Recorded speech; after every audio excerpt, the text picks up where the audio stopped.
distress call. So if you combine all of those things together, you really have the essence of May 1st, 2020. And with that, I'm going to start this evening's program. We're going to go in alphabetical order and begin with the Center for Art and Wood. And tonight we have Artistic Director Jennifer Navamillican joining us and doing their ongoing series, Object Lessons. Tonight is the Saffron Trade, Woodturning, and Pennsylvania Dutch Show-Offs, Saffron Vessels, and the Center for Art and Wood's Permanent Collection. So great seeing you, Nava. Hi, thanks for having me. It's so fun to be here. I'm gonna launch right into this because I think maybe I took on a big subject, and I'm gonna try to stay within the time constraints, but I'm gonna race ahead. And I prepared some visuals for you tonight. So as well as I also have an object show and tell. So I'm gonna clue us in to, here we go. Can you all? Yeah, we see your screen. Can you all see this? Yep. Okay, here I go. So does everyone know what saffron boxes are? There are these little objects you're gonna see here lined up across the top. They actually emerged from this region, from the Pennsylvania Dutch communities. And many people do not know, but Lancaster, York, and Lebanon counties were actually the saffron belt, much of the global saffron trade in the late 17th through 18th centuries. And this materialized as Mennonite, Amish, and Brethren emigres from Switzerland and Germany were settling here in this region in search of religious freedom. They brought their culinary tastes with them. The saffron trade was really strong in Philadelphia at this time. It was the only port city that was the portal between saffron and in the market and the Caribbean, to which it shipped, and then they would go on to Europe from there in the years leading up to the Revolutionary War. It traded on the Philadelphia Commodities Exchange at a price that was, or at an exchange that was equal to that of gold. So that's how valued it was at that time. Now, I should mention here as a footnote that not all Pennsylvania Deutscher were saffron eaters. In fact, those that were pejoratively called Gelsdeutscher. I know I'm mispronouncing that, but it translates to yellow Germans. And they were called that by those who did not include saffron in their food. So there was a distinct divide between Pennsylvania Dutch who were saffron eaters and those who were not. Incidentally, the cocktail that I'm drinking tonight, I have titled the Gelsdeutscher Spritz, and I have included the recipe. It includes saffron, of course, and the recipe is posted in the chat section. So a quick rundown. I always get asked this when I talk about saffron cups, about Gelsdeutsche cuisine. It's usually saffron added to kugel. That's it, or potatoes, or you see here some more exotic examples of stewed pears or baked pears, I think it is. The saffron itself comes from the plant Crocus sativus, which is known for its medicinal properties. It confers strong, saffron tea was used as a curative for measles, scarlet fever, yellow jaundice, and as well as colds and sore throats, which is maybe something we keep in the back of our minds today. And it was also attributed with granting longer life. And finally, more recently, probably about the same time as the Pennsylvania Dutch communities were forming, it became touted as an aphrodisiac, as a stimulant, and by extension to love. And we're gonna connect to that in just a moment. Does everybody see? We see the first slide. I don't see the. That's really, okay. I wonder why it's not going to the next slide. I don't know, this has never happened. Oh.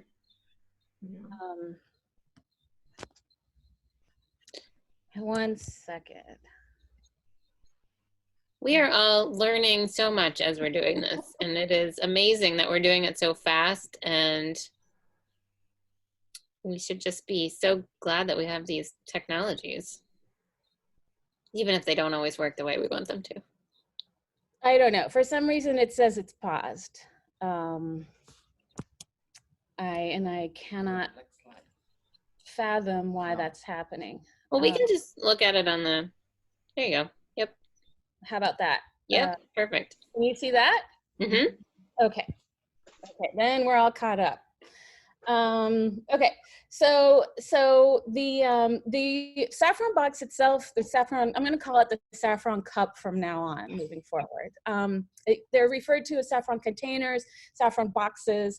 I'm going to go with cup. And this is, what you're looking at right here is an example by Joseph Longlane, who was a Lancaster-based woodworker, furniture maker in the years 1798 to 1892. So his life really was framed by the 19th century.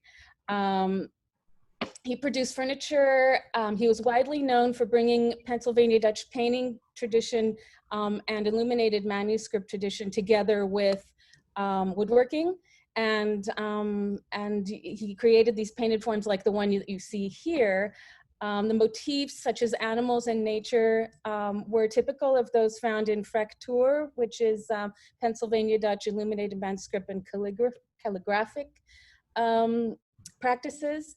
And so he really kind of collapsed the bounds between two-dimensional Pennsylvania Dutch material culture and woodworking of the tradition. It's said that he kind of also really was responsible for setting this prototypical design typology for saffron cups, and it is the first of note that we can kind of, he's like the origin point for saffron cups. And you see here, he's got the Germanic goblet form, a footed vessel, if it's on a foot, and then there's this little finial with the lid on the top. He also taught woodworking and wood turning specifically to many woodworkers in Lancaster, including one, Jacob Neasley Brubaker, about whom I'm going to be discussing in just a moment. Actually, there are at least, Elizabeth, you can correct me on this, there are at least 2 works of laneware in the Philadelphia Museum of Art collection, although I'm not sure that the museum has a saffron cup. This one was on auction some years ago. Okay, so now I'm gonna cut out of the presentation for just a second and show you a saffron cup that I have here with me. And I'm gonna talk a little bit about anatomy. Were you putting white gloves on? I am, because I don't want to touch it, even though it's mine. This one belongs to me. I don't take home objects from the center's collection. This is a saffron cup. Can everybody see that? Yeah, so beautiful. It is. It's a really quite a prototypical saffron cup, and it was a really, really nice score on eBay. And I did not pay very much money for it, but it's in beautiful condition. It's from 1978, and the reason I know that is because the maker signed their initials and the exact date, not just the year, but the exact date, December 19th, 1978, right there on the bottom. So a little bit of an anatomy lesson here. Wood types for saffron containers were generally, and continue to be, local hardwoods, and they are really non-exotic. You don't want something with a fragrance to compete with the fragrance of the spice that you're actually designing this to contain. So they're generally walnut, maple, or oak. They are formed, I mentioned that they follow this kind of dramatic goblet form. They have an unthreaded lid. So if you see, it just slides off and on like that. And that's for functional considerations. When you are cooking your kugel or your potatoes, you have one arm used for stirring, and you can't remove both hands to unthread and then grab your pinch of saffron and throw it in and then thread it back on and continue stirring. You've got to keep the continuous stirring happening. So all of that is facilitated by the non-threaded lid that can come easily off and on and pinched in and thrown in, and then you keep going. The finial is almost always a stylized upside down acorn form, and the acorn in Germanic culture symbolizes everlasting life, as well as rebirth and good fortune. The ring here on the bottom, you'll see that there's this dedicated ring here. It's actually turned from the same block of wood as the cup itself, and it is unbroken. So it's this, but I'm going to come back to this, but it's absolutely no identifiable function. And then the signature on the base I covered. Most of the makers did include their initials. I have rarely seen full names in Saffron Cup, so they're usually 3 initials and then the date, as I mentioned. They did not, unlike other wood turners, they also didn't include the type of wood from which the cup was made. So I think they were that's just a sign of them not being so precious about that. Oh, Justina just put a link in the chat to a PMA similar thing. Oh, fantastic. Thank you. One more thing. I've been told that it is common in Pennsylvania Dutch culture to leave some aspect of your work, whatever it is, raw and unfinished as a sign of humility before the creator. And so I wonder sometimes if that isn't why the bottoms are left so raw and unsanded. I mean, you can even see, typically you can even see this axis point from which, that was held on the lathe like this.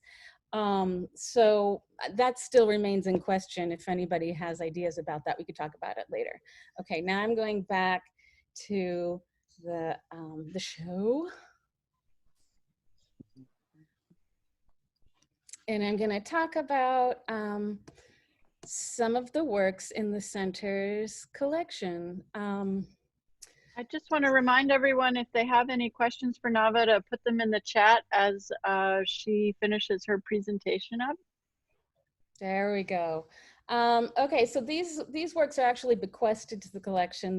We don't hold them yet, but we will someday. They're promised gifts. But I mentioned a moment ago a guy by the name of Jacob Nisli Bubacher, who was studying woodturning with Joseph Langlane.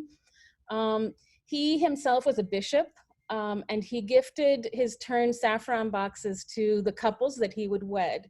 So from the late 1800s on, thousands of couples received saffron boxes made by JN. I'm going to refer to him as JN from now on, as wedding gifts. And in fact, they made their way all over the region. And now the Brubaker family is trying to buy them back so that they're back in the family's possession. But they really, really spread all throughout the region because there were so many that he was making. He was a very prolific maker and a prolific performer of marriages.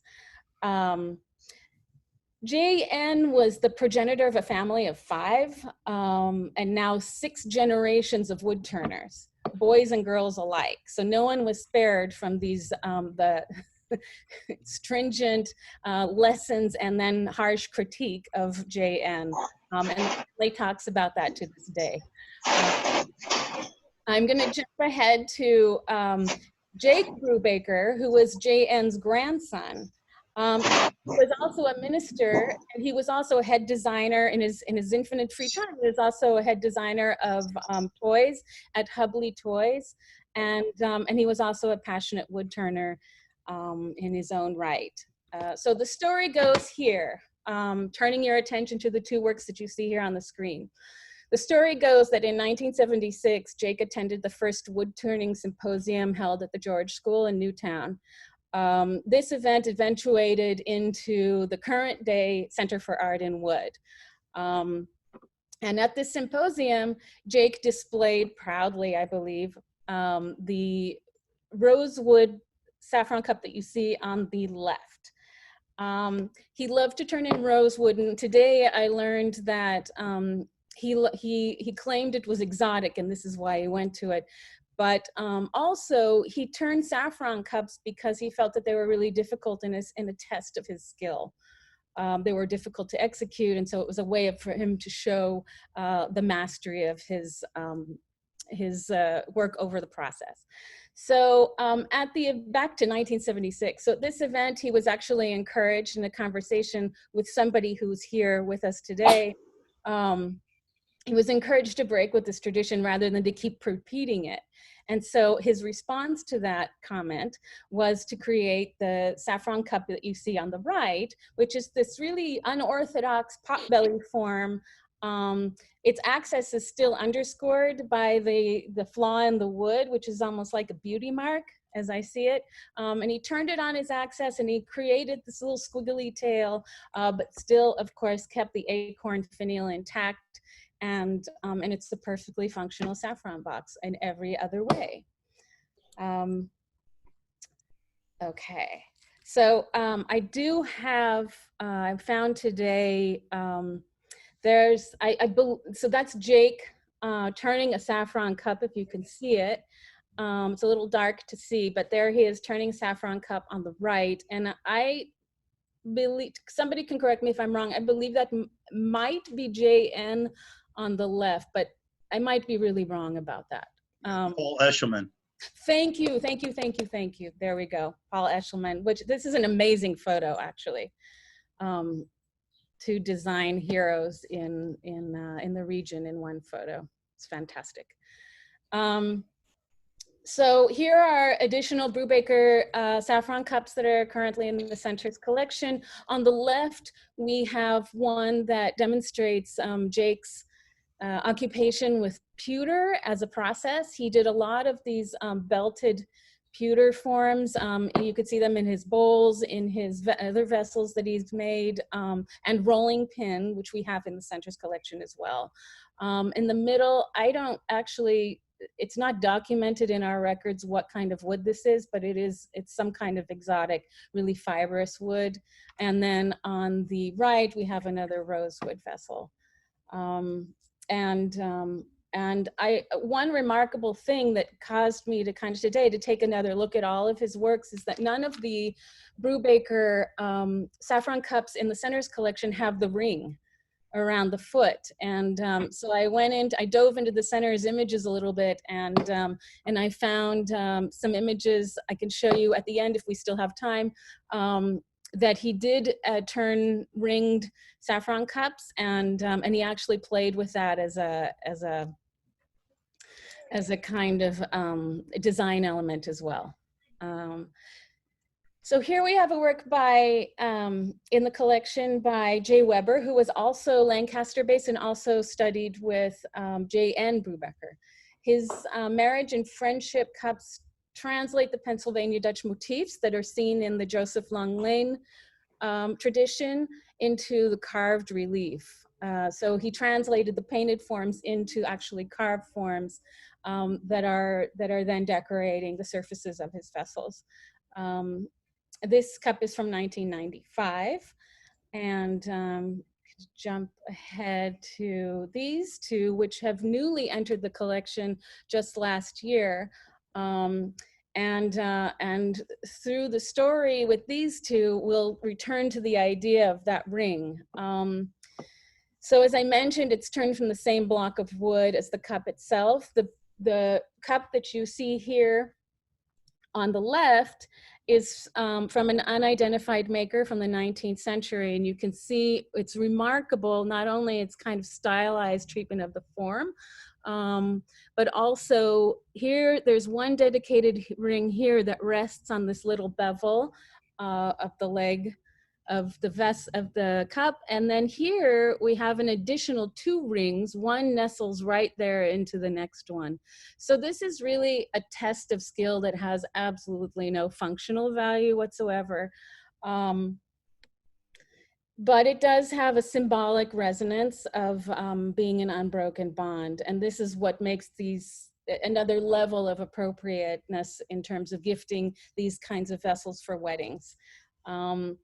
But it's interesting to me that here we have such a sort of relatively spare, unadorned object form. and then there's this really unfunctional element that's typically added to them. And so for me, it's sort of, I like to think that it's a sign, an unspoken sign of mastery over a craft between makers. And that in a culture where humility and modesty are valued, and you're not supposed to boast about your own ability, that this is a kind of an unspoken language between makers, where they understand that there is a feat happening here in terms of craftsmanship. So Nava, we're getting close to a 15-minute mark. Did you want to have any closing remarks for your presentation? It's so interesting. Well, yeah, so this is the last image, even though it looks like it's not. But I did want to say, I just wanted to end by saying the work on the right is by a local woodturning named Dave Hardy, who saw the work on the left at a woodturning chapter meeting, and he said, well, I can do better than that. So the form that he developed here actually has 3 nesting rings. And the reason that I show it is because it is, to me, a demonstration of how heritage objects can be launch points for innovation, inspiration, and creativity, and they spark dialogues between generations. So not only is this a heritage object, it also has a lot of resonance and relevance to makers in the contemporary age. And I will end with that. Thank you so much. And here's a really yummy shot of saffron. Perfect. Thank you so much. So now we're going to go across the way over to the clay studio, and I want to credit Jennifer Zwilling as the brainchild for tonight's gathering here on Virtual First Friday. Those of you that know Jen know she is a tireless collaborator, and she loves history and craft and community. And that is perfect for her role as the Clay Studio's curator of artistic programs. And joining her tonight is guest artist Clarissa Eck.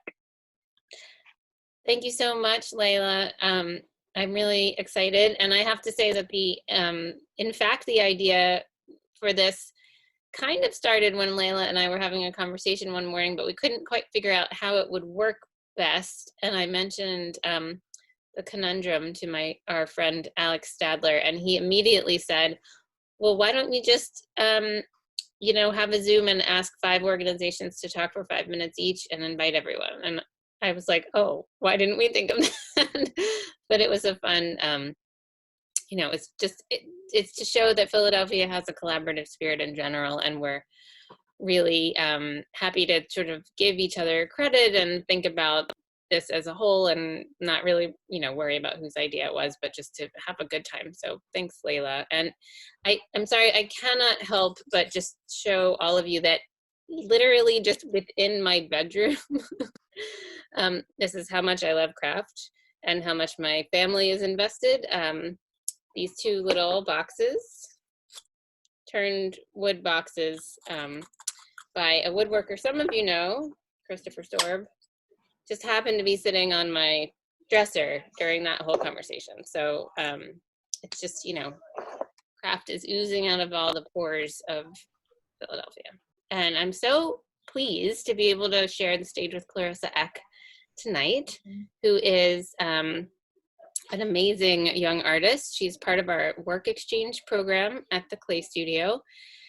And every time I see one of her pieces, I covet it dearly. We decided to have an exhibition called Animals All Around Us, and it was the perfect opportunity to kind of bring Clarissa's work into the fold of the shop at the Clay Studio. So I'm going to thank Layla, and I'm going to thank Clarissa, and I'm just going to ask her to introduce herself, and then we can have a conversation. And I'm going to, after she introduces herself, I'm going to share my screen so we can see some of her works that are on view virtually at the Clay Studio. All right, thank you so much, Jen. I appreciate that. It's incredible to be here and very exciting. And to be speaking to over 100 people today. It's like not, I mean, it's like a huge turnout, and it's very, very cool. So I've been working with clay for about 3 years. It's a very new medium for me, but I studied illustration at Pratt Institute. And graduated with a BFA in 2014. So I have been a member of the Clay Studio, and that's how I found the medium. I began in October 2017, and then started the work exchange program in 2018. So I'm nearing the end of that program, which is kind of sad for me. And yeah, I mean, I love the Clay Studio and feel incredibly supported by the resources and the staff there, in order to kind of make the art that I create come to fruition in a complete way. So thank you. I'm honored to be here tonight. Thanks, Clarissa. I think maybe not everybody know, we throw around the term work exchange, which I just did, but I realized I should probably explain to people what that is. So we have, at the Clay Studio, we absolutely could not run our programs without this cadre of amazing young artists. We have about 14 artists who come in exchange for free studio space, they give us 1 day of work per week. So they work half the time at the Claymobile studio, and our Claymobile serves about almost 4,000 students every year around Philadelphia. So imagine all of the work that little school children are making in schools around Philadelphia, coming back to our studios and getting fired and glazed. And the work exchange works so hard to make that happen, so that these young children in schools have the opportunity to do what they're doing. So thank you, Work Exchange and Clarissa, for making that possible, along with our staff, amazing staff members. And then the other half of their time they spend in the school and in our gallery and shop, and again are totally integral to making our space work. They help with loading and unloading the kilns upstairs in the school, and in the shop they help with customer service and inventory. And we hope, and we try our hardest to make sure we are being mentors to these young artists, and that we are giving them as many experience and you know, opportunities that we can, kind of mentoring them through this process for these 2 years that they are with us. And just has been such an amazing experience. When, you know, whenever you have an intern and that person is really excited and talented and wants to be there, it always makes your job better and more exciting as well. So that is always kind of giving us back that energy. There's always an application every year for that program, and so we get really the best of the best, and there are young artists who come to us from all over the country to specifically to be work exchange at the Clay Studio. So we're really lucky, and our school manager, Karen Sankis, is running that program right now, and so mentoring those young artists in a really special way. So that is what Clarissa does for us, which is very important. I'm gonna share my screen so that you guys can see some of her works on view. So as I mentioned, we have this exhibition, which is our first ever virtual exhibition, because that is what we need to do right now. I'm gonna make this a little smaller so I can see the whole thing. Can everybody see that? Or can you not see the images? Okay. No. So Animals All Around Us is this exhibition exploring the various artists in our shop who use animal imagery in their work. And so here you can see Clarissa's work, the moth and the snail, some of these other ones, and then some other artists, including Shannon Jones, who's one of our staff members. So go ahead later on and check that out. I can put the link to it in the chat so everyone can check it out. And here's some great, these two right here, which these specific examples are already sold, but I think that Clarissa is going to show us an example of the rabbit planter. So go ahead and let's see, I will stop the share so that your screen is bigger. Okay. Stop share. Thank you. Yeah, it's pretty cool to see all that work there collected together and photographed professionally. It's very exciting. So if you want to just talk about maybe that transition from illustration to clay, I'm really interested in how that happened, and it's so obvious through the work.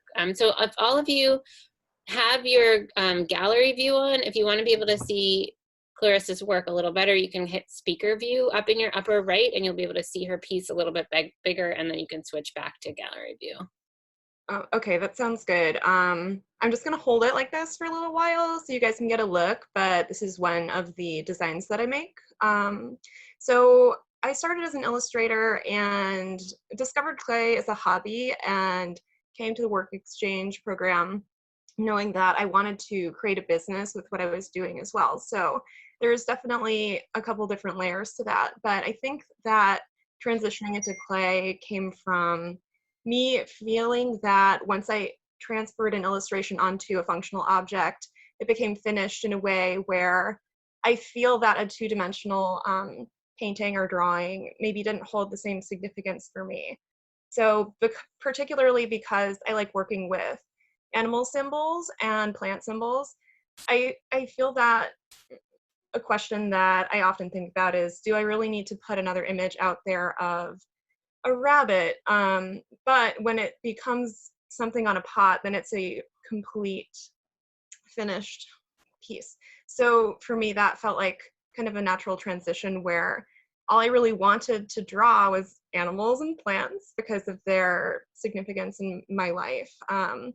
I think a lot of people have this connection where, I mean, I grew up in the forest in the Hudson Valley, and I grew up on 9 acres of land, and I was outside every day and every season, every type of weather, and would have these experiences with wildlife where I was seeing other forms of life that were just as valid and kind of showed me what it meant to be like.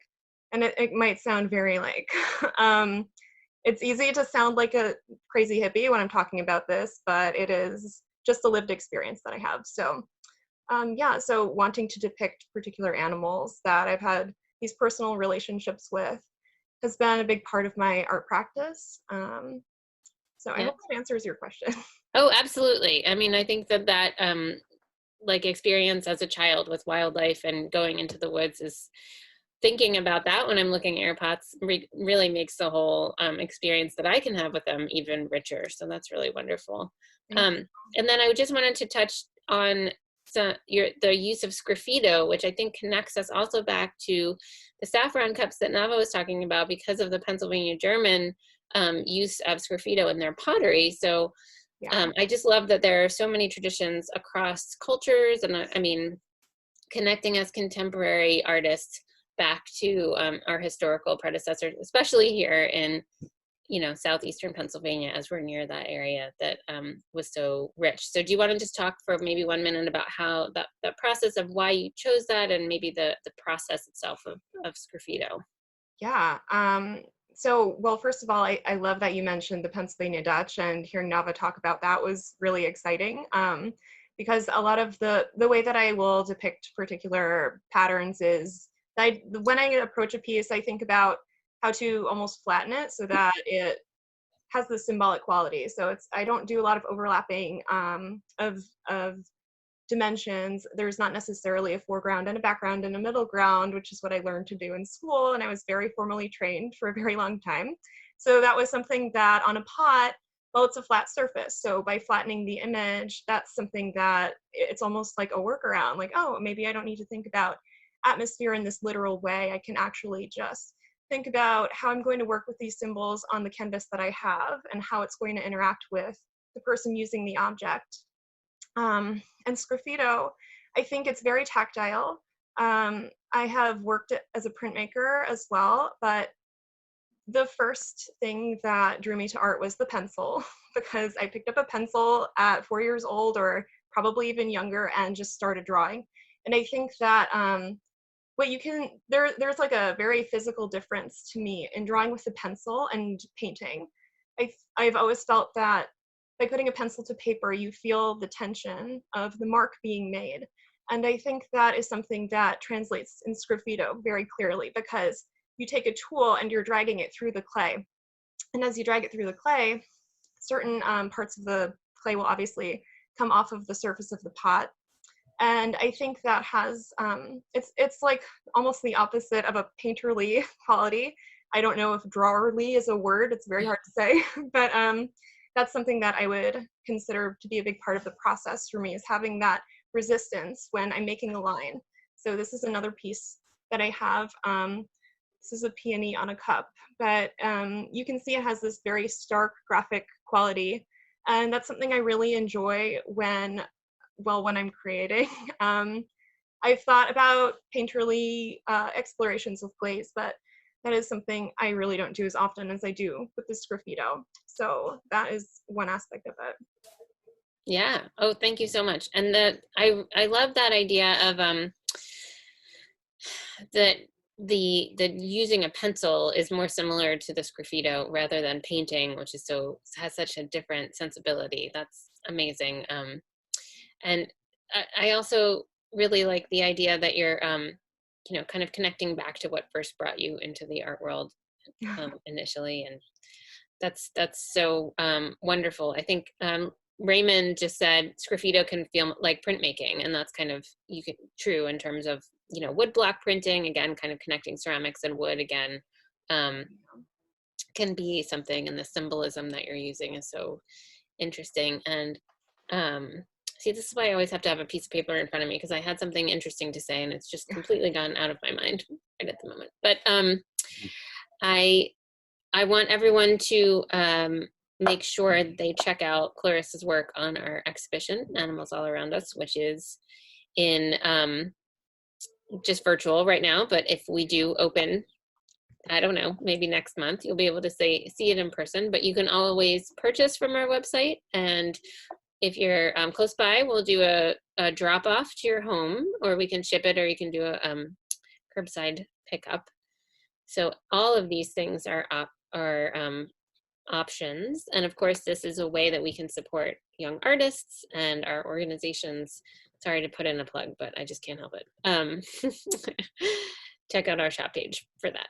And Clarissa, I just want to thank you so much for being part of our first ever virtual First Friday, and to really connect. I love the way our two presentations connected the historical and the contemporary. So that's all for us. Leila. Thank you so much. Thank you both so much for your presentation. So now we're going to get in a taxi or an Uber or a Lyft, I don't know if you guys remember those, and head over to the Philadelphia Museum of Art, where Elizabeth Agro is going to be giving a presentation with Roberto Lugo. Elizabeth is the Nancy M. McNeil Curator of American Modern and Contemporary Crafts and Decorative Arts at the Philadelphia Museum of Art, and she is co-founder and advisor of Critical Craft Forum, an online platform for dialogue and exchange, and you can find that on Facebook. And they are going to be discussing a dynamic installation with Benjamin Franklin at its core. Thank you, Leila. I think Jen is in charge of the images. Yep, I'm going to share my screen 1 second. Okay. Great, and I'm inviting Roberto Lugo to come on board. I'm here. Oh, good. Well, hi, everybody, and thank you, Roberto, for agreeing to be in conversation with me. We're going to go on the shorter side because next week I just want to put in a plug for the Clay Studios Clay at Home series, Lunch and Learn, which will be at noon to 1 next Thursday, May 7th, where Roberto and myself and Jack Hinton, the curator of European Decorative Arts and Sculpture, will be having a conversation about this specific work, all about the Benjamin Century vase that Roberto made in 2016, and to have a longer dialogue in regard to our very famous it's a sculpture of Benjamin Franklin done by John Antoine Houdon, which was made in 1779. So we just put this on view in February, and this was an effort, or I should say a collaborative effort amongst many colleagues in the museum, mainly in part to look at the past through the lens of contemporary. And I have to credit my colleague, John Vick. I mean, I've been thinking about where I'd like to place this on view, and he just said, oh my gosh, we should put it next to the Houdon in some way. And I have to credit my colleagues in European paintings and decorative arts that they thought it was a brilliant idea, and it was such a great placement to have these objects in dialogue with each other, encountering first the Houdon in this very sacred space, and then the next thing you do see is Roberto's work. So Roberto is a professor of art at Tyler School of Art, a professor of ceramics, and he self-identifies as a ghetto potter He's an activist, a cultural maker, a rapper, poet, and educator, and really just one of the most genuinely fabulous people you'll ever meet, but also a really terrific artist. And those of you who know Roberto and know his work know he's the real deal. I was very excited when I saw his work on view, part of an exhibition at Wexler Gallery. I'm proud to say we're the first institution to have purchased his work in a major museum in this country. And so I know it's trending, so I'm glad to have started that trend. And Roberto, more all about the Benjamins and how important it is as a self-referential object for you. Yeah, I mean, there's a couple of things that I think about. First, to sort of, let's go back a little bit. A lot of my work tends to, as Elizabeth mentioned, sort of like look at the past and look at sort of like historical forms that we, that sort of like are iconic facets to, you know, our recent history, I should say recent last couple 100 years of, you know, ceramic and craft history. And one of the things that I look at first is this sort of centennial vase made for the 1876 World's Fair. And it was designed by Carl Muller. And it was sort of one of the first, you know, worldwide attempts at Americana. And so it's got all these iconic images of, you know, for example, things that you would imagine about America, like George Washington.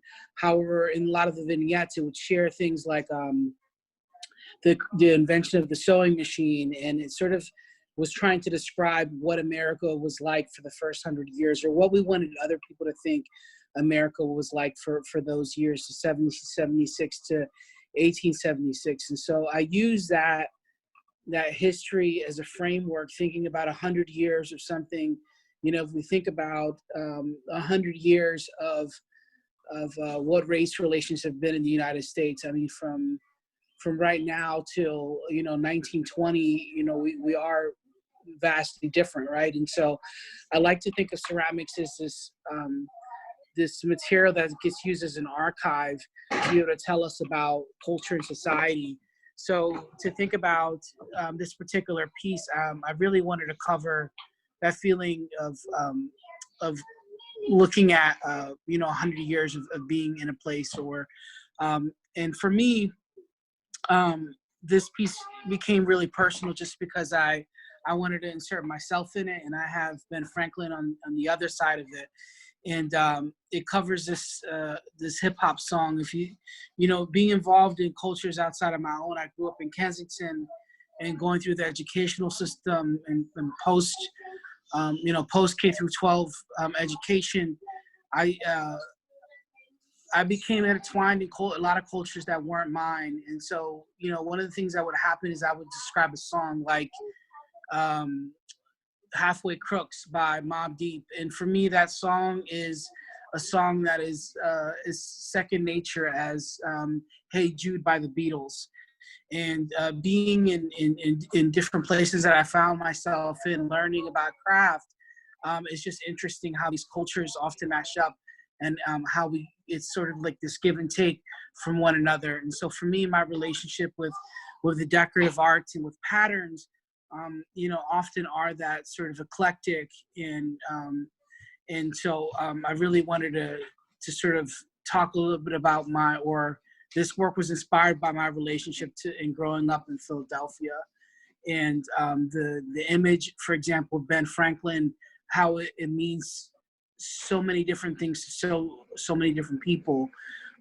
You know, so those are just thinking about Ben Franklin on money versus, you know, when you're a tourist and you see Ben Franklin downtown and you think about Ben Franklin's life and his contributions, but at the same time, all these sort of conflicting things about the past. And so he in himself is a very, especially in today's society and culture, brings up a lot of different emotions for different people. And I can tell just the last thing I can tell that this was true because we had this presentation this year at the American Crafts what was the conference? American Craft Conference? Yes. Okay? American Craft Council. Thank you. And you know, there was a lot of presentations, and a lot of them talked about Ben Franklin in different ways.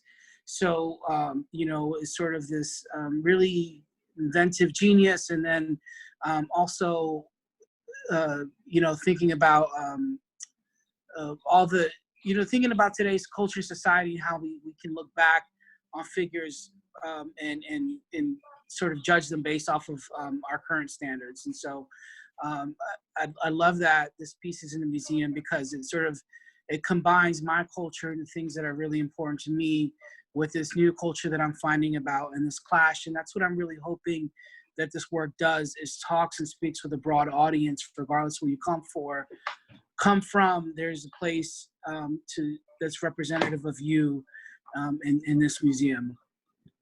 Well, we're honored, truly honored to have it made and exist in the world. First off, it was my pleasure to purchase it, and what I loved when we first talked about the purchase, I loved what you said, that you see yourself a kid with Franklin, and the reason why is that you're both Philly boys, and I love that. I love that you are intricately linked with Franklin, for good or for not, but I love that Philadelphia is in your heart, Roberto, and I love presenting it to the public through our galleries. And I think this very beautiful installation, and it will be up for a year, and I wonder, I'm sure we can, with the museum closed, I'm hoping we'll keep it up for that full 12-month period. Before the museum closed on March 13th, I know that we already had some school groups coming through, and the feedback I got from my colleagues was such pleasure, and they loved it. They loved the juxtaposition of these two objects and everything that surrounds the object in this particular gallery, Gallery 388. I'm going to end here because there are others that are going to be speaking tonight, and we are going to be speaking for a full hour and have a lot more insights coming from my colleague Jack Hinton about Franklin and what he thinks when he sees your object in these galleries, and also in juxtaposition with these other masterpieces in marble. So it should be a really great conversation. I hope all of you, all 104 of you, will come back next week for Lunch and Learn at the Clay Studio. Roberto, thank you very much. Thank you. Thank you to you both. I'm going to let Layla take it, but I just wanted to indicate that I managed to insert Carl Muller's original piece there because Roberto was talking about it. So, here you go. So Jen demonstrating her love of history that I mentioned earlier. So the really exciting thing about this virtual First Friday is we can go anywhere we want. And I'm going to put my email in the chat so everyone can let us know if they have any requests for next month. Maybe we can get creative.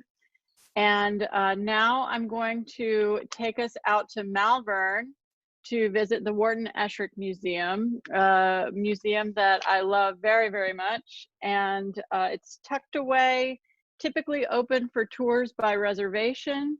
And the Wharton Art Museum was the studio of the craftsman artist giant who continues to inspire contemporary artists today. So joining us, I'm going to introduce Emily Zilber, but Julie Siglin is here too.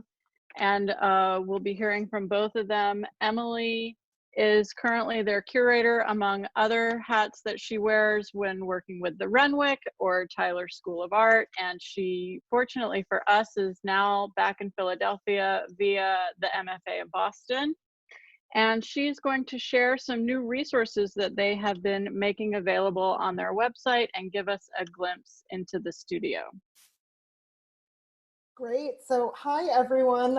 We're so happy to be here. I know it's a long walk from Old City out to out to Malvern, but we can suspend reality here. Julie Siglin's the director of the museum. She's also on the line, and I know she'll say a hello after this is done. Jen, can you throw up the images? Thanks.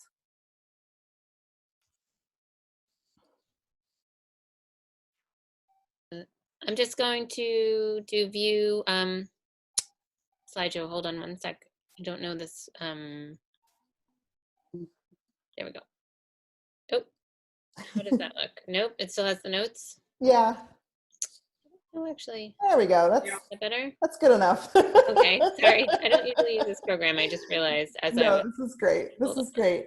So I'm showing here an image of Esherick. So the Wharton Esherick Museum, as Layla mentioned, is the home and studio of Esherick, who lived from 1887 to 1970, located atop Valley Forge Mountain. Esherick was best known for his works in wood and as a foundational figure in the development of studio furniture. And I'm showing here an image of Esherick chalking out a table for one of his patrons, Dina Dannenberg. Esherick was trained as a painter at PAFA. I hope that some of you saw the exhibition of works by Esherick and contemporary alums of PAFA, which was up for a little bit before it closed early, as everything did, and was a prolific polymath whose output includes prints, other works on paper, sculpture, theatrical designs, ceramics, architectural design. They're in collections all over the world, including right here at the PMA. Jen, can you go to the next slide? So I'm showing here, I'm showing here what the Hilltop Studio would look like if we could all go there now. National Historical Landmark for architecture, and I think you can certainly see why. Really just a wonderful kind of retreat in the mountains. Can you go to the next slide? So the studio has been preserved much as it was when Esherick lived and worked there. Almost everything you see in the space was designed by Esherick, and it really functions as a portal inside this wildly creative and idiosyncratic artist's brain.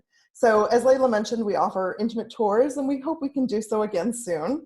But we're really hoping that now is a great time for you to potentially learn more about the museum in anticipation of visiting us once we're open, or for those of you who have already, are Esherick experts, and there's a lot of you on this call who are passionate devotees and, really have done quite a bit to learn and to engage with this artist's work, to delve deeper into the museum and what we have through new online resources that we're developing to try to bring Esherick's magic off the hillside into your home as much as we possibly can.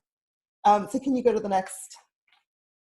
So it's a little hard to see here. A few weeks ago, we launched a new Explore page, which includes a couple of new resources, online resources for educators, which is primarily geared at higher ed and adult learners, a collections highlight page, and at-home activities, which is a number of ways that you can use the resources here for parents at home with kids, but also if you're a K through 12 teacher, there's really wonderful lesson plans that you can incorporate into your classroom teaching.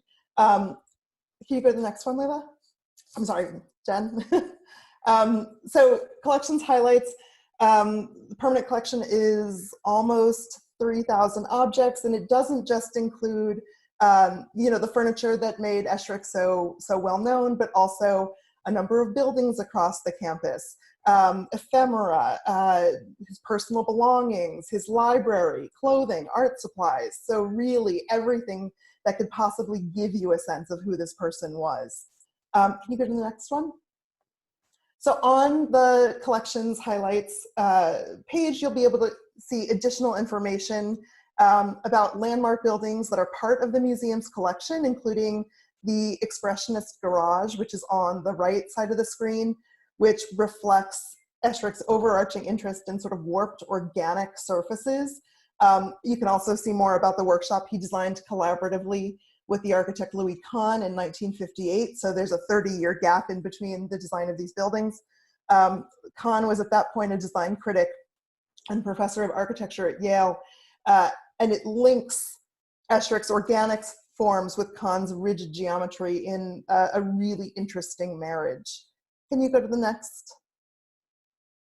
We also do quite a bit in the collection's highlights to find where there are works in the museum's collection that link to other works. So here, an 1818 octagonal schoolhouse, which became Esherick's painting studio in the 1920s, which is also part of the museum's collection. I'm showing here a print that Esherick did of it, which I have to say, as I was looking at Clarissa talking about her work and thinking about sgraffito and mark making, and Jen's note about how block printing has a really interesting connection, you can see the visual relationship there. So that's a sort of wonderful tie. Can you go to the next one? And then we've also tried to bring archival photography. So I'm showing here on the right, the 1930 spiral staircase that is in the studio now, that traveled to the Pennsylvania Hill House installation that was part of the 1939 and 1940 World's Fair in Queens. And also Esherick's solo show in 1958 at the Museum of, now the Museum of Contemporary Crafts, but now the Museum of Arts and Design, before finding its way back to the studio where it now lives. And then the image on the left is a photo from 1934 by Emile Luc, so made 4 years after it was created, and it really gives you a sense of the context that this piece would have been originally developed for. So can we do the next one? We also try to link in these collections highlights to comparative objects when it's relevant. So in a page discussing the museum's drop leaf desk, which is on the left, from 1927, one of very few furniture works that Esherick made with this kind of carved decoration, which he called literature. So you can really read the object. It relates to the woodblock prints, but it shifted quickly to the kind of, oh, okay, organic lines that we think of when we think of Esherick. We've made a link here to a piece from my old home institution, the Museum of Fine Arts Boston, made in the exact same year. So you can really look back and forth and see how his attention to iconography changed within the space of a year, and how his handling of the material and the way that he organized information, this literature, how they relate to one another. So can you go to the next one, Jen? So we also are able to compare works within the collection on the collection's highlight page. I'm showing here images of the single and double music stands that Esherick designed, both in the museum's collection, both first designed in the 1950s, and these versions were made in the early 1960s. You'll also see in these individual objects, largely from the collection's highlights, show up on a new social media initiative that we are about to launch, which we're very excited about. We're calling it Creatives on Esherick, and it's going to celebrate this new content that's on the website, as well as the remarkable work that Esherick has had, the impact that it's had on generations of artists to this day across all sorts of creative disciplines. So we're asking contemporary artists to use these highlights objects and to talk about what Esherick's work has meant to them, and how it's influenced their own work and how they relate back and forth to each other. And this is an initiative that builds off of a really successful collaboration we had in 2018 with the painter Becky Suss. So if you can go to the next. So I'm showing here an image of the artist and woodworker Amy Forsyth. Old City audiences will know her well from her residencies at the Center for Art and Wood. She teaches at Lehigh University. And can you go to the next slide? And when asked to describe her favorite piece in the collection, Amy chose the library ladder here from 1969, which is one of Esherick's most celebrated works. And I'm including here a really fun close shot where you can see Esherick's signature in the piece.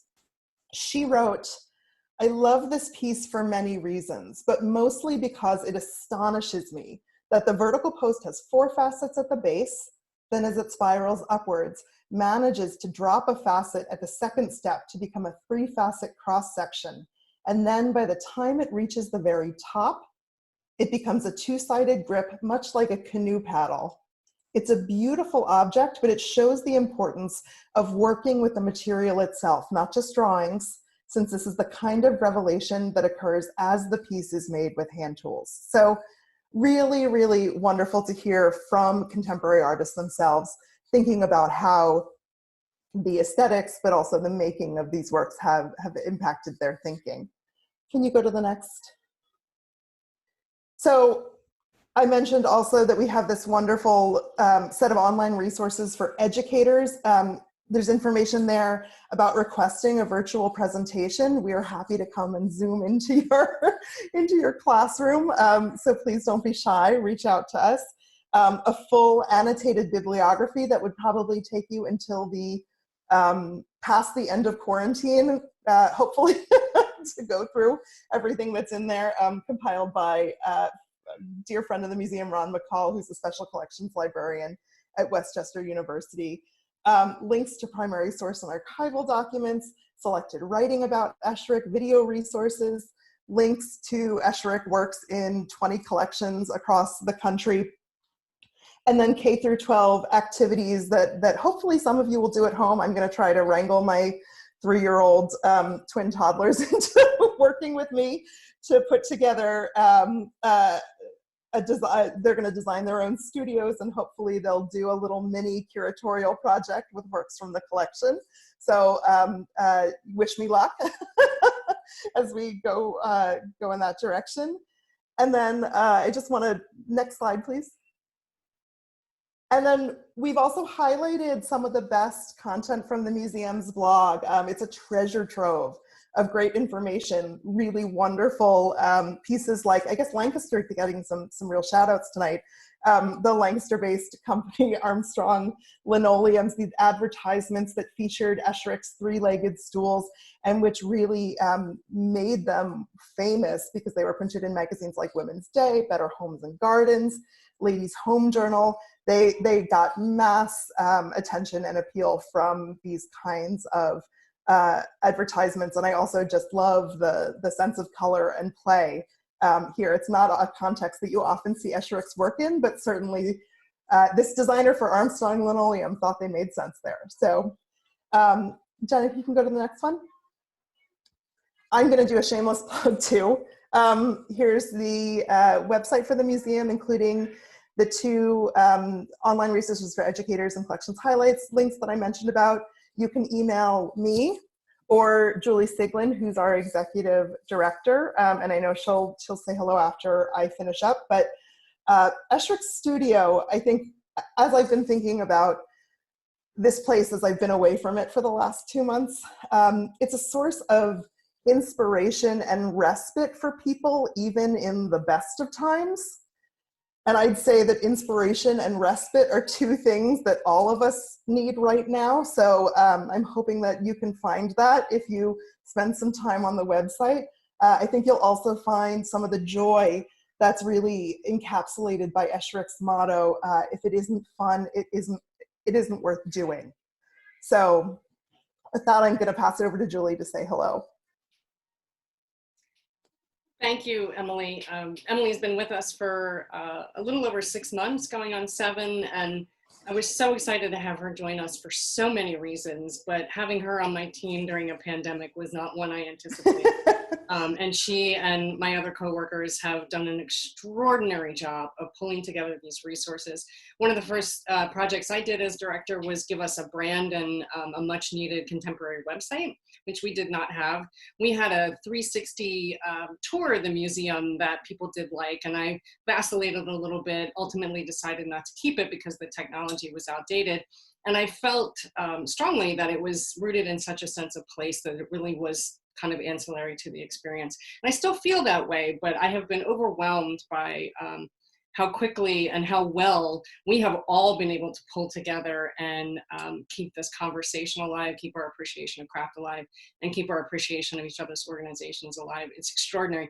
In the mid-60s is when computers sort of transitioned from specifically for science and math into more personal computer realm. Within a year after Esherick's death in 1970, we were on to the floppy disk. And every time I go to the building to check on things and just be in the space for a minute and soak it in, I think about him, imagining what he would react to all of this Zoom and virtual, and how much he would probably hate it. And we're all getting sick of it. But it really also bolsters everything that it's about and that this craft community is about, that we come together in this way. I brought the staircase home, a big image of it.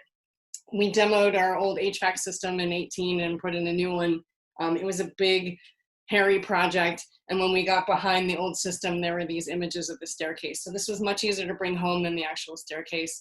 And I look at it and I look forward to the day that we can all be together looking at it. So if you haven't been to the museum, please come when we're back up and running. If you have, please come again. As Emily alluded to, we're all gonna need it. I'm gonna patronize every single one of your organizations as well, the minute I can. And thank you to everyone for organizing this, and to Emily for putting that together. Well done. I'm just gonna plug, I don't know if, I don't even know if it's up online, but these earrings are from the Center for Art and Wood shop. Look, they move. So there's lots of different ways that you can support these organizations, including by getting cool things for yourself. So.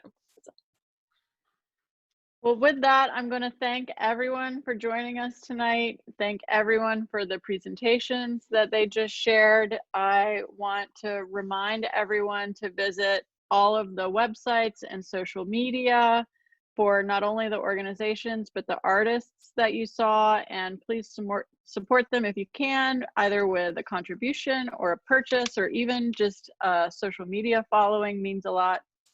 And I have a little bit of product placement here. This is the book that Craft Now just was releasing this spring, Craft Capital. So if you want more virtual tour of the city of Philadelphia, there's a link to it on our website, and there are many contributors who joined us for this call tonight. And with that, I'm going to say thank you, stay safe, and we'll see you again soon. Thank you.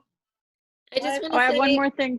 Oh. Can I say one? Oh, you go, and then I have one more thing, Layla. Well, I was just going to say that Helen just popped up. I want to say this book is dedicated to Helen Drutt, and I'm so glad that she's joined us tonight from New York. Cheers to you, Helen. Helen.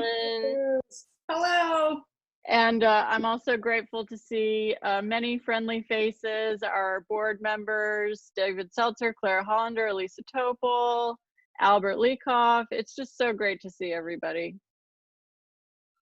Indeed. And I just want to say that, you know, we're so grateful to have Craft Now Philadelphia as an amplifier of all of the things that these other organizations are working on, and the artists that we are supporting. So I think we're really lucky in Philadelphia to have such an amazing community, and then to have an organization that really is dedicated to bringing us all together.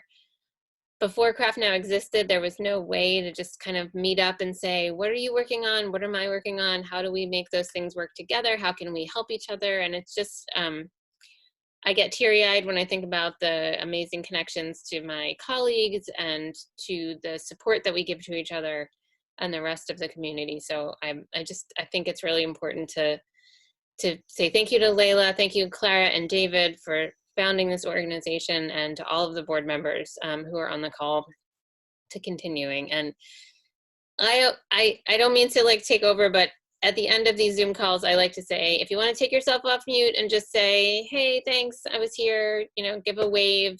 We, you know, as people are kind of signing off, feel free to do that, and we can all listen and wave at each other. Thank you, Layla. Thanks. Thank you. Layla, great job.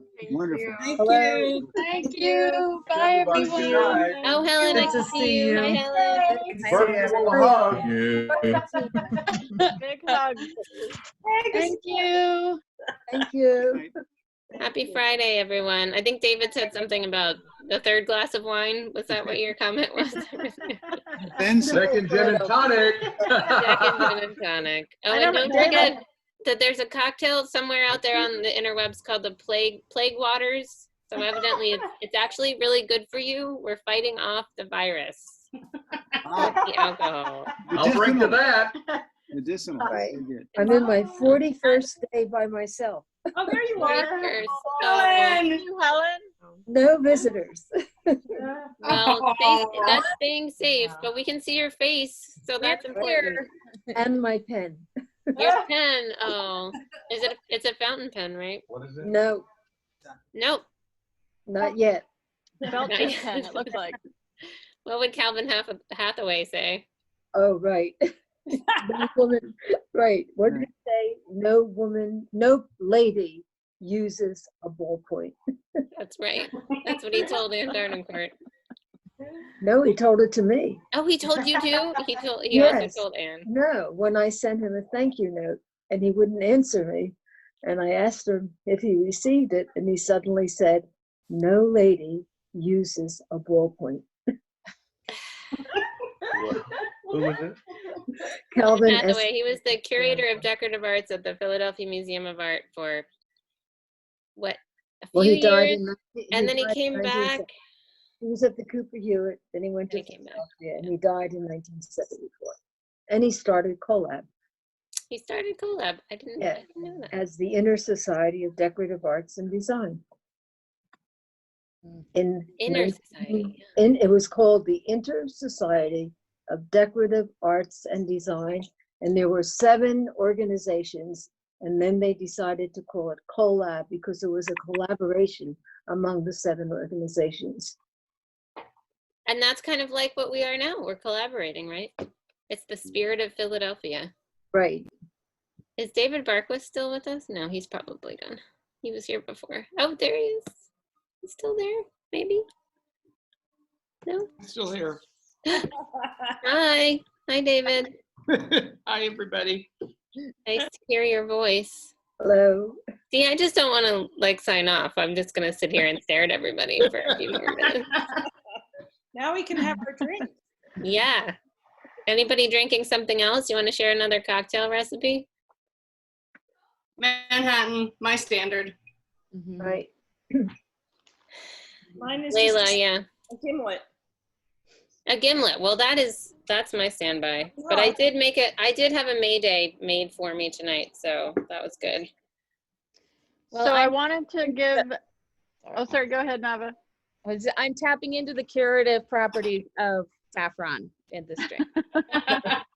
Live and learn. And Layla, are you still in Kentucky?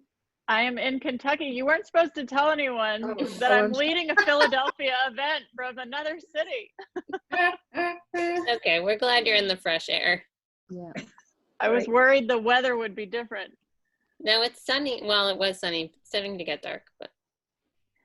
I was wondering if anyone left on the call would want to share a few words about Paul Smith, whom we lost this week. Yes, Well, he was amazing. You know, Paul died on Sunday. Luckily, he did not suffer. He evidently had either a heart attack or a stroke. And it is a great loss for all of us because, you know, in the 24 years that he was at the Museum of Contemporary Crafts, he really spread the field with, you know, a great deal of information. He was the one who did, I think he did the Wharton exhibition, did he not, in 1953, when the museum was on 53rd Street? Is that in your history of exhibitions at Yes, the Helen. museum? Right. And even now, you know, just recently in the last month or two, he lent ethnographic textiles from his collection in San Jose at the University of California. You know, he never stopped looking. He never stopped being involved in the crafts. He never stopped befriending everybody. He came to Off the Wall at the Philadelphia Museum of Art for opening night and went home immediately. He was also at the American Craft Council Symposium. And he was the one who was the co-curator for Objects USA, which is now celebrating its 50th anniversary. So I can only say that he was a great friend, a wonderful human being. He had an encyclopedic mind when it came to the craft community, and he was always there for everybody, for research, for curators, for young students. He never denied anybody himself or his own information. Thank you, Helen. Yeah. Here, here. Yeah, here. You know, I'm sure we all have been touched by Paul in one way or another. That was the amazing thing about him. He was such a generous spirit. He was extremely welcoming, no matter whether you were extremely established or new to the field. And he was always present, no matter what conference it was, and always like living in the past, but living very much in the future and very present in the moment at the same time. Amazing, amazing man. And also, you know, with Kathleen Mangum, he really was, they ran the Lenore Tawney Foundation and supported the foundation and made certain that her legacy was understood and became global as a result of their commitment to another human being. He had that capacity with him, about him, that he cared not only about our field, but he cared about people.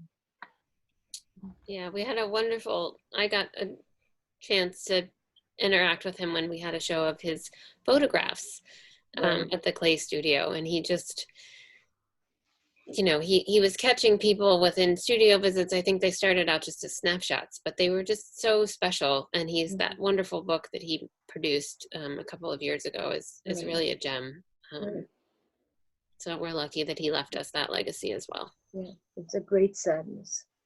And just we were together at Off the Wall, and he was bragging to me that the two of us were very lucky that we were in our late 80s and we didn't exercise.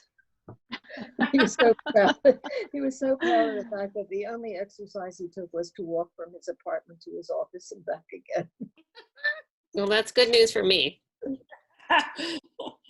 My lack of exercise. But New Yorkers always walk more than other people do. This is true. Now we're all just walking from our bed to the kitchen to the dining room table, right? Come on. The chocolate cake. Yeah. To the pantry, to the refrigerator. Right. Back to the pantry. Right. Somebody said that soon the doors will open, but will we be able to get through them? Oh. Well, this was much needed. Thank you, everyone. Lovely. Very much. Lovely. Great Thank event. you all. We had 110 people at one point, and I think we can multiply that by 2 since there are many viewers with multiple participants. Oh, I'm just going to say too that. Should we just close by solemnly thinking about Paul? Yeah. In silence.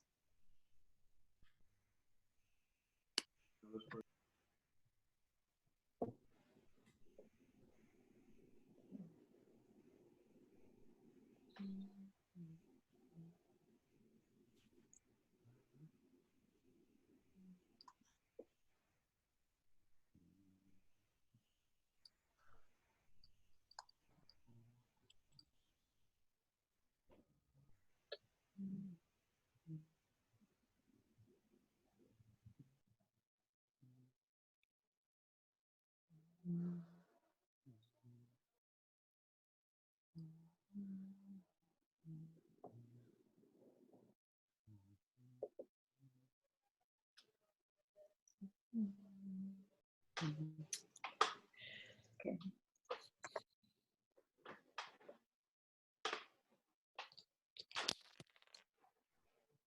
Okay.